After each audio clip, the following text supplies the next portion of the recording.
बहुत सारे लोग ऐसे होंगे जहां एक तरफ विंटर वाला कलेक्शन चल रहा है, तो बहुत सारे लोग ऐसे हैं जो समर्स वाली फ्रेग्रेंस को ही अभी ट्राई करना चाहते हैं, और उन्हीं के लिए मेरे पास एक अमेजिंग ऑप्शन है from the brand Paris corner.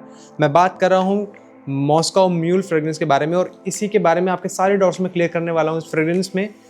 तो सबसे पहले सब्सक्राइब कर लीजिए फ्रैग फैक्ट्स को अगर आप ऐसे अमेजिंग फ्रेग्रेंस के रिव्यूज को कभी मिस नहीं करना चाहते हैं। देखिएगा इस पूरे रिव्यू को till the end, so stay tuned and let's find out. Hello fragrance family, my name is Rahul and आप सब देख रहे हैं फ्रैग फैक्ट्स। पेरिस कॉर्नर का ना काफ़ी टाइम बाद मैं रिव्यू कर रहा हूँ कोई फ्रेग्रेंस। रयान के इतने सारे रिलीजेस आ गई, फ्रेंच एवेन्यू के इतने सारे रिलीजेस आ गई, खदलत के इतने सारे रिव्यूज़ आपको मिलेंगे देखने के लिए, एंड बहुत जल्दी से जल्दी रिलीजेस हो रही हैं। पेरिस कॉर्नर ना कहीं फेड सा हो गया है। बहुत टाइम बाद वैसे मैं इस फ्रेग्रेंस का रिव्यू कर रहा हूँ, बहुत टाइम से ड्यू भी था, बट मुझे लगता है कि ये फ्रेग्रेंस काफ़ी अच्छी है पेरिस कॉर्नर की तरफ से, एंड मैं इसको समर टाइम में मैंने काफ़ी वेयर की। मेरी सेकंड बॉटल है। मैं आपको एक चीज़ बताना चाहूँगा, this reminded me of नॉटिका voyage. मुझे लगता है कि पेरिस कॉर्नर के अगर कोई फ्रेग्रेंस जिसको मैं अंडररेटेड वाली एक पार्ट में रखूँगा वो मॉस्को म्यूल ही होगी।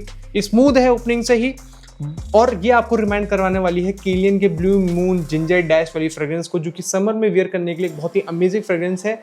और मैं एक पॉइंट आपको बताता हूँ कि अगर आपके पास नॉटिका वॉयज है, ये फ्रेग्रेंस आपको उसी फ्रेग्रेंस की याद दिलाने वाली है, और अगर आपके पास नहीं है then do consider this fragrance over Nautica Voyage. I would say थोड़ा सा ज़्यादा बेटर परफॉर्मेंस है, और इसी सब चीज़ों के बारे में बात करेंगे इसके सेंट प्रोफाइल में।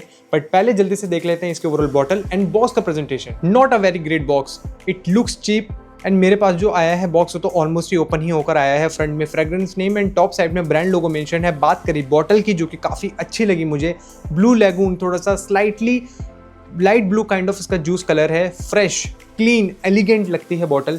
फ्रंट में फ्रेग्रेंस नेम एंड टॉप में पेरिस कॉर्नर का ब्रांड लोगो आपको देखने को मिलेगा। सेंट प्रोफाइल की बात करते हैं मॉस्को म्यूल। देखिए एटमाइजर की अगर मैं देखूं आपको, काफ़ी अच्छा थ्रो है, ठीक है, काफ़ी अच्छा मिस्ट स्प्रेड करता है। देखिए इतने सारी फ्रेग्रेंसेस का रिव्यू करते हैं एंड पूरा रूम फिल हो गया है। मैं आपको ये बताऊंगा कि ये जो फ्रेग्रेंस है, अगर आपको इसकी ओपनिंग को अगर मैं आपको समझाऊं इजी वे में, आप समझिए कि ग्लास में आपने एक जिंजर को क्रश किया है, अदरक को आपने क्रश किया है, और उसके ऊपर आप लेमन को आप स्क्वीज कर रहे हैं। तो कैसी शार्प, सिट्रसी, फ्रेश और एक हल्की सी पंची फील आपको मिलेगी। वही वाइब्रेंट अरोमा आपको इस फ्रेग्रेंस की ओपनिंग में आपको मिलने वाला है, जो बहुत ही बेहतरीन लगने वाला है। आपको फ्रेश कैरेक्टर बहुत लंबे टाइम तक महसूस करवाएगा, और मिडल नोट्स तक ये इस फ्रेश पार्ट को आपको महसूस करवाने वाला है। मैं इसके मिडल नोट्स में आपको बताता हूँ कि ये आपको एक्चुअली अपने ड्राई डाउन में महसूस करवाएगा नॉटिका वॉयज वाली डीएनए को। अब अगर आप इस तरीके से समझिए कि आपने कोई भी जैसे फिज वाली ड्रिंक अगर आपने पी है, कुछ उस तरह की फिजीनेस भी इसकी सेंट प्रोफाइल में ऐड होती है, और मिडल नोट्स में ये मोर मिंटी और एक फ्रेश क्लीन कैरेक्टर ही आपको प्रोवाइड करने वाला है।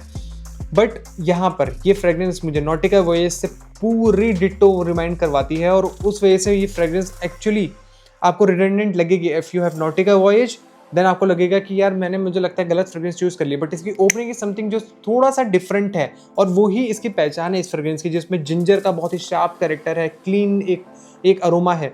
वो इस फ्रेग्रेंस में आप बहुत इंजॉय करेंगे, एंड पर्सनली मुझे ये फ्रेग्रेंस इसी वजह से ओवर नॉटिका वॉयज पसंद है वेयर करना। बेस नोट में ओवरऑल ये जो फ्रेग्रेंस है थोड़ा सा मस्की, सॉफ्ट और हर्बल कैरेक्टर को ही ज़्यादा महसूस करवाती है।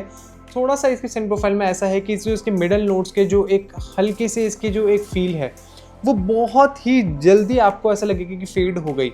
आपको जो एक मिंटी वाइब मिलनी चाहिए थी, जो एक फ्रेश क्लीन कैरेक्टर थोड़ा लिंगर करना चाहिए था, वो यहाँ पर उतना महसूस नहीं होता।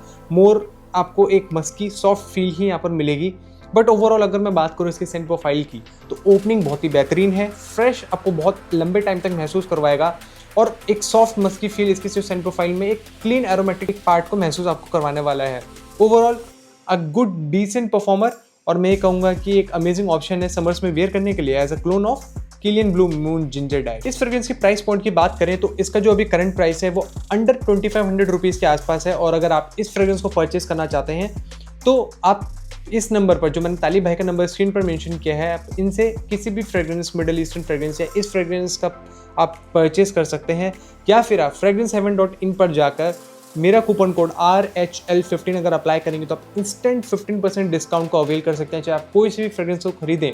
Now if you want a decent जो आप पहले ट्राई करना चाहते हैं किसी भी मिडल ईस्टर्न का या डिज़ाइनर फ्रेग्रेंस का, तो मैंने वैसे तो डिकेंट शीट डिस्क्रिप्शन में मेंशन की है और आप इस नंबर पर व्हाट्सएप करके अपने ऑर्डर को प्लेस करवा सकते हैं।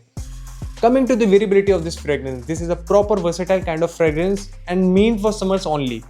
मैं ये कहूँगा कि अगर आप इसको डे टाइम में ज़्यादा वेयर करेंगे तो ये थोड़ा सा अच्छा लगेगा, इंडोर ऐसे इन्वायरमेंट्स में वेयर करेंगे तो लास्ट अच्छा करेगा, बट मैं इसको डे टाइम में ज़्यादा वेयर करने की कोशिश करूँगा क्योंकि उस टाइम पर थोड़ा ज़्यादा सूट करता है।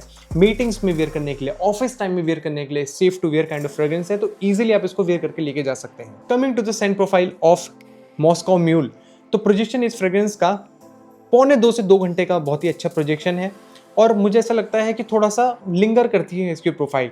लास्टिंग ऑन स्किन अराउंड 5.5 घंटे की और कपड़ों पर ये 14 से 15 घंटे तक टिकता है। ओवरऑल इस परफॉर्मेंस पार्ट को अगर मैं डिटेल में आपको समझाऊँ on the basis of projection, longevity and compliment rating, तो प्रोजेक्शन में इस फ्रेग्रेंस को मेरी तरफ से मिलते हैं 8, लॉन्जिविटी में इस फ्रेग्रेंस को मेरी तरफ से मिलते हैं 8.5 एंड कॉम्प्लीमेंट्स में इस फ्रेग्रेंस को मेरी तरफ से मिलते हैं 8.5। सो ओवरऑल आउट ऑफ 30 इस फ्रेग्रेंस को मेरी तरफ से मिलते हैं 25। सो फ्रेंड्स, ये था मेरा रिव्यू ऑन पेरिस कॉर्नर के मॉस्को म्यूल फ्रेग्रेंस का। अगर आपको मेरा रिव्यू अच्छा लगा हो तो प्लीज़ लाइक कीजिएगा इस वीडियो को। डू मेंशन द कमेंट अगर आपने कभी इस फ्रेग्रेंस को ट्राई किया है तो in the comment section, and मिलूंगा जल्द आपसे एक नए अमेजिंग फ्रेग्रेंस के रिव्यू के साथ। Take care, bye bye.